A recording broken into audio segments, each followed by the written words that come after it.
Assalamu alaikum warahmatullahi wabarakatuh. Kabajamtoota hordoftoota keenya nageenya keenya bakkuma jirtan isin qabu isin jecha har'a keessummaan isiniif qaba keessummaa tokkoon qabadde isiniif dhiyaatee jira. Na cinatti argamanii keessummaan koo na cinaa jiru keessummaa kiyya wajjin wal isin barsiiseetiin gara sagantaa kiyyatti darba jechuudha. Keessummaa keenya baga nagaan gara keenya dhufte isin jenna. No affeeruu keessaniifis galatoomaadha. Baga nuu jiraattan isinillee. Tole. Maqaa keetirraa kanaa dura daawwattoota keenya wajjin wal bartee achi booda gara sagantaa keenya seenaa sagantaa addaa qabannee dhufne. Maqaan keessanirraa kaanuu eenyu isin jenna? Muhammad Ahmad Yoonis. Muhammad Ahmad Yoonis eessatti dhalatee eessatti guddatee ijoollummaa isaatti maal hojjechaa ture? Muhammad Ahmad Yoonis dhalataa Oromiyaati. Nama Oromiyaa keessa dhalatee Oromiyaan bikki hundinuu dhalootuma isaatii keessaa ganamni bakka itti dhalate qabaa naannoo Humbannattiin dhaladhee ona Humbannaa keessattiin dhaladhee jechuudha. Ona Humbannaa hoggaa jennu onni Humbannaa eessatti argama? Naannoolee kamitti argama? Waqtaa Oromiyaa keessaa baha Oromiyaa akka taate irra hedduu namaatiif tilmaamuun hin rakkisu. Baha Oromiyaa irra eessa onni Humbannaa naannoo? Onni Humbannaa baha Oromiyaadha. Kibba Oromiyaatti argama. Gama baharraa gama kibbatti baha qofaa miti hanga ilaa lixa Oromiyaatis lixa Harargeetis gamanaan Ogaadenii gara bahaatiin gama gartee qiblaatti ona afran qal'ooti hanga ilaa laga Waabee jechuudha. Bishaan Waabee deebisee onaan niyya ona Humbannaa. Gaariidha. Muhammad Ahmad Yoonis iddoo dhaloota keetiin of himtee jirta. Ijoollummaa keetitti maal hojjechaa turte? Lolti isaaf turte moo barumsa diin keessa turte moo lafa qotaa turte moo maal hojjechaa turte ijoollummaa keetitti? Nuti akka naannoo teenyatti namni Oromoodha irra hedduudhatti ammaan dura keessatti ilmaan qotee bulaatii fi ilmaan horsiisee bulaati. Irra hedduu ijoollummaa biyyaa keessatti naannoo teenya keessatti waan horsiisee bulaadha. Biyyi teenya biyya horsiisee bulaati. Ijoollummaa tiyyarraa qabee an iddoon itti dhaladhee bakkiin dura itti dhaladhee ona bookeeti. Ona bookeedhaa bakka 27 jedhamtuun beekamtu. Ona bogarteetiin 27 beekamaa.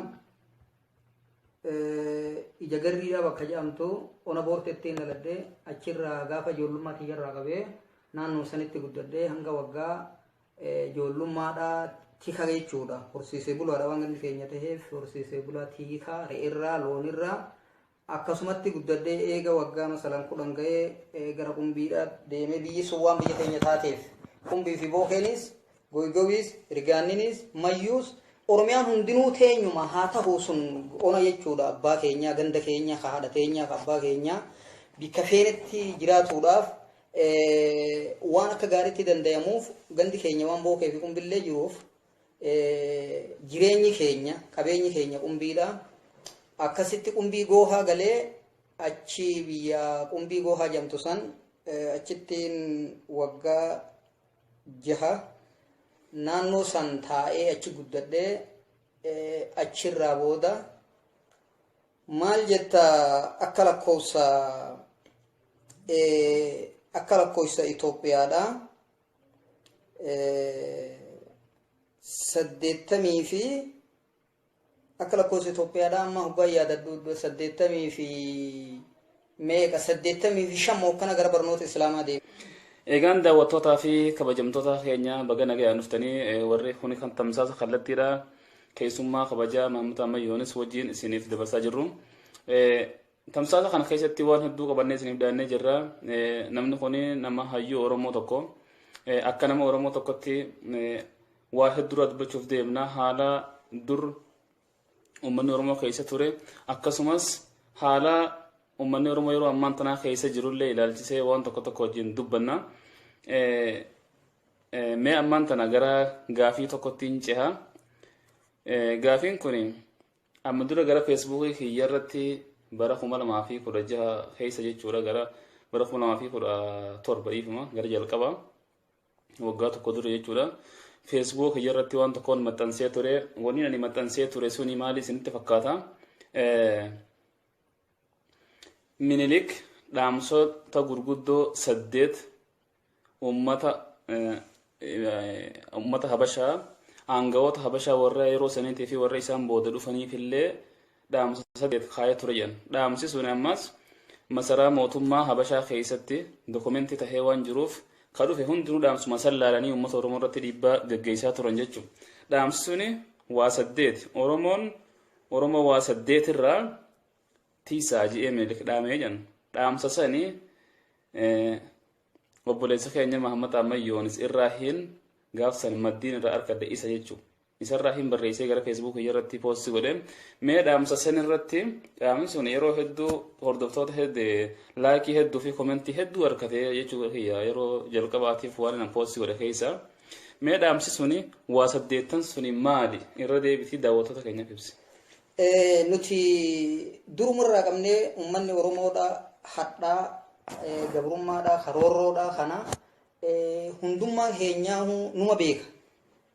Gara ibsatuu fi haasawuu wallaalus gara ittiin jiru wallaalus dhukkubni kun gara isaan qabeen gara ittiin jiru wallaalus namni Oromoodha tokkolleen sammuu keessatti kan beeyin hin jiru. Maaliif waan gootowwan keenya gaafa gartee hamma muraa aanolee gaafa calii calanqoo gaafa garteetiin gullallee azulee lola kanaan seenaa garteetiin tolaan yookiin diplomaasummaadhaan diina kana hin gabbarruu jedhanii karaa saaqaniif jecha sammuu keessatti bilisummaa waan jirtuuf sammuun hin gabroomne zaataa fi qabeenyaa fi diinagdee fi olaantummaa habashoota akkasitti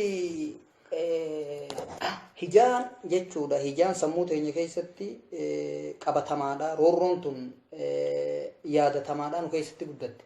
Eeganaa gootowwan Oromoodha ka gartee karaa godhee akka gartee nagaan gabbaruu kana didamee karaa saaqan jechuudha qabsoodhaaf. Kunis daran nu keessatti jechuudha ilmaan Oromoo keessatti sammuu keessatti jechuudha nutiin kun gabrummaa jala jirra roorroon nurra jira. Namni tokko yoo roorroo beeke jechuudha roorroon narra jiraa kana beeke an gabrummaa jalaan jiraa beeke gabrummaan kun narra jirtii beeke bilisoomuun beeke numa malaa ni dhufa jechuudha duubarraan. Yoo sammuu keessatti an gabraa jechuudha kana wallaalte qofa kuni nuuf karaa saaqee jechuudha hayyoota. Eeganaa hoo ulamaa'iin islaamaa jechuudha warri waa barsiisu daran gubbaadhaan dabaltii jechuudha warri waa yaadu hundi isaanii waa barsiisu haalaan nu cimsan jechuudha waan kanarratti.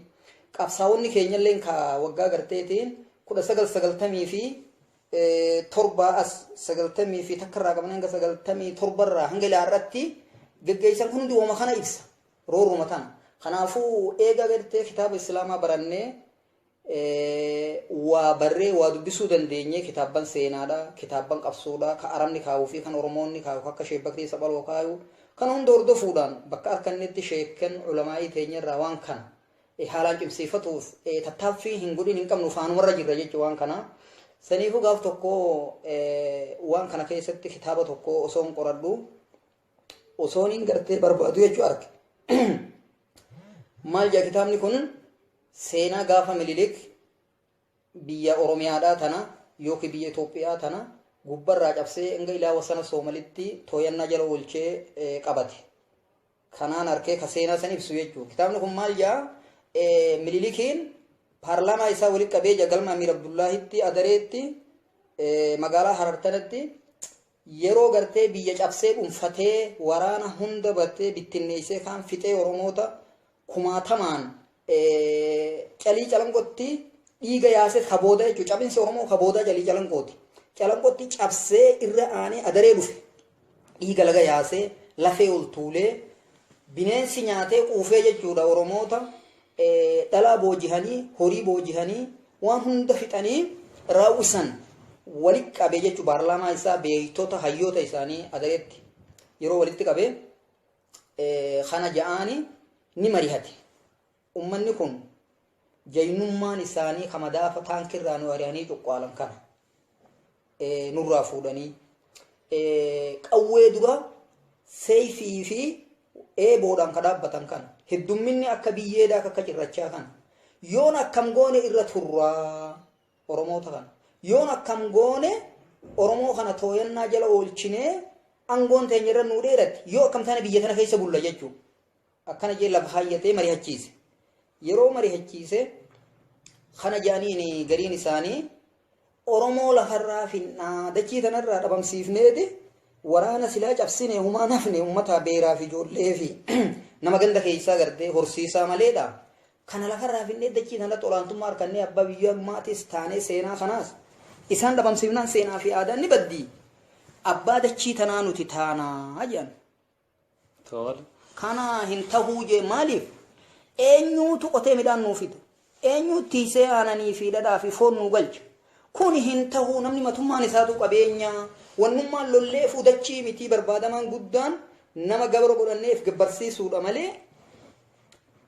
if gabbarsiisuudha malee nama dhabamsiisuun bu'aa nuun qabu kasaarummaan biyya tanarraa itti cabsinee lubbuu namaatti dhabnee horii beekatti balleessinee qabannee kun maaltu nu kafalaa yoo nama kana fi kun hin tahuu jedhan yooni olaantummaa irratti harkanne irra dhabamsiisurra gumaan keenya nuu galaa isaanis gumaa jedhan jechuun gumaa lafa tanarratti lubbuu namaatti hedduurraa dhumte kana gumaa nama keenyaa kana maaliin kafalanna yoo nama kana fin olaantummaa irratti harkanne olaantummaa garteetiin bulchiinsaatiif olaantummaa diinagdee kanarratti harkanne yooni ummata kana gabroonfanne malee kun nun baasu idide gabrummaadhaaf ummata oromoo achi kaayatanii jechuudha gabrummaa nyaatuuf akka isaan gabbarruuf nu qusatan akka isaan gabbarruu fi akka zalaalama olaantummaan isaanii nurratti ta'uu fi akka isaan nyaachifu kanaaf achi nu faayyate jechuudha horii masalanii qabeenya jechuudha matummaan keenyaa qabeenya ta'uu beekeeti akkasii namni qabeenyaaf duraan finnuu idide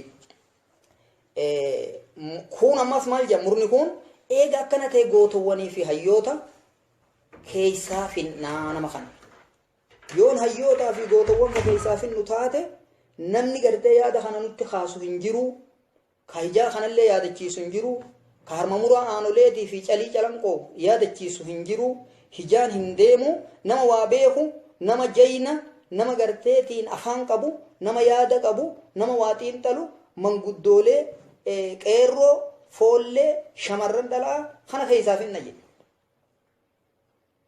hin tahuu kanaas fixuun yoon hayyoota keessaa finne guututti akka jiru yoo gootawwan keessaa finne namni diina nurraa deebisu hin jiru biyyitu wiliidha qabsoo hedduuf qophooytee fuuldura waa hedduun nu mudatu ta'a akka nama raayiduu waa if dura laaluu jechuun ni yaada masalanii akka lola mililikfaa akka lola eeltiraafaa akka lola garteetiin meeqa biyya tana seena jechuudha achi booda waan kanaaf namni kun meeshaa eenyuun nurraa lola yoo gootawwan keessaa finne namni hallayya galee jaldeessaa fi gadamsa busaawaa gadamsaa ta'e hallayyatti gala waraabessa ta'a yoo nama waa beeku keessaa fixanii obbiidiyoo godhatuu hin dandeenyu nama kana fitan dhiheessinee nama waa beeku namatti as namaa dhiheessa nama waa beeku yoo keessaa finne eenyuutu ummata nu dhiheessa hin ta'uu jedhan kun didee jechuudha osoo yaada kanan xumuratiin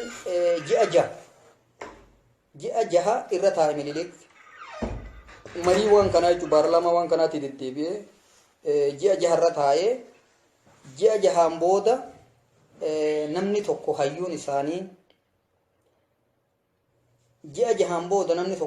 isaanii lafaa ka'ee maal jee eega gartee kun oromoo fixuunis hin taane dachiirraa qabeenya tahanii nama bu'aa nuu qabu ta'an eega gootawwanii fi hayyootaas keessaa fixuun hin taane eega nama gaarii nama waa beeku nama humna qabu nama waa yaadu keessaa fixuun hin taane maal goonaa jedhan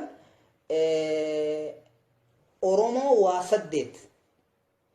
saddeet lafa keenyee fi ajjannoo saddeet keenyee fi ajjannoo saddeettan sanirratti akka isaan deeman waan san dirqiin barsiifnee aadaa goonee fi akka isaan baratanii waan san waan keenya jedhanii fudhatanii gabroomsu sammuu jechuu sammuun gabroomuu jechuu sammuun haa gabroomsinu waa saddeet karoora saddeeta lafa keenyuu fi jedhe saddeettani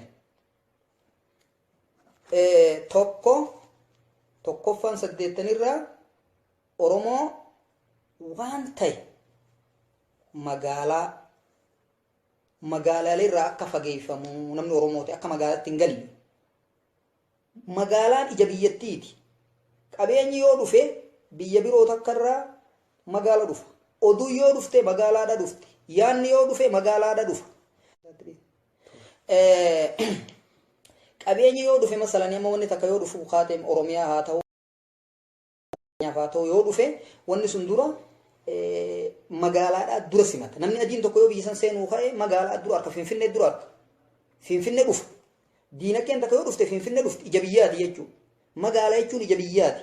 Akka qaamni namaa ijaan malee bu'aan qabne ijaan malee hin bareennetti magaalonni ija garteetiin biyyattiiti. Oromoo magaalarraa fageessaa guyyaadhaan soogiddaa fi gaaza bitatanii baadiyyaa haa galanii yoo isaan ka magaalaa bulan taate tumaa hidha badii dalayde jaan akkanuma yakka akkuma namni masalanii amma habashoonni durraa qabee amma yakkaan malee nama hidhu kana hidhat nama guuru kana harkaa fi miila shanshala taanidee hidhatti haru kanatti akkanuma badii dalageetti masalan magaaluma buluudhaaf akka tumamanii baadiyyatti bahanii je tokko.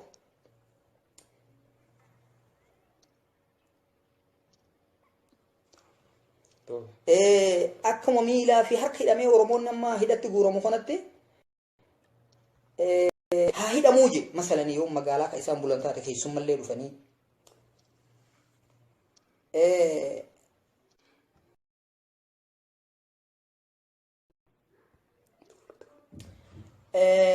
akkasitti harkaa fi miila hidhaadhaa badii takkaan malee jechuun magaaluma buluudhaa jecha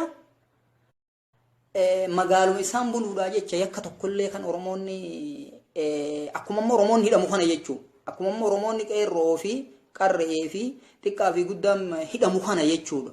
Namni tokko akka seera addunyaatti yoo waa balleesse yakkaaf hidhamuun takka gaafatamuun akkuma aadaa teenyattuu numa jira jechuudha. Namichi yakka tokko yakkaaf dhiyeeffamuuf yakkaan malee jechuudha. Namni hidhamuun tumamuun arihamuun kuwwahuma Oromoonni mililik durirraa lafa kaa'e. Akkasitti magaalaa yoo Oromoonni dhufee keessummallee bulu taate tuma. Kan jalqabaa Oromoo magaalaa irraa fageessaadha. Itti aanuu dhaabne.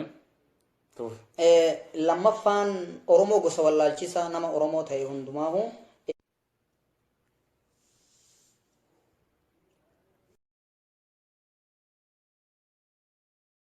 nama Oromoota ta'e hundumaahu nama gosa nama barsiisu akka Damiinaa akka Bokkuudhaa akka hunda jechuudha hidha.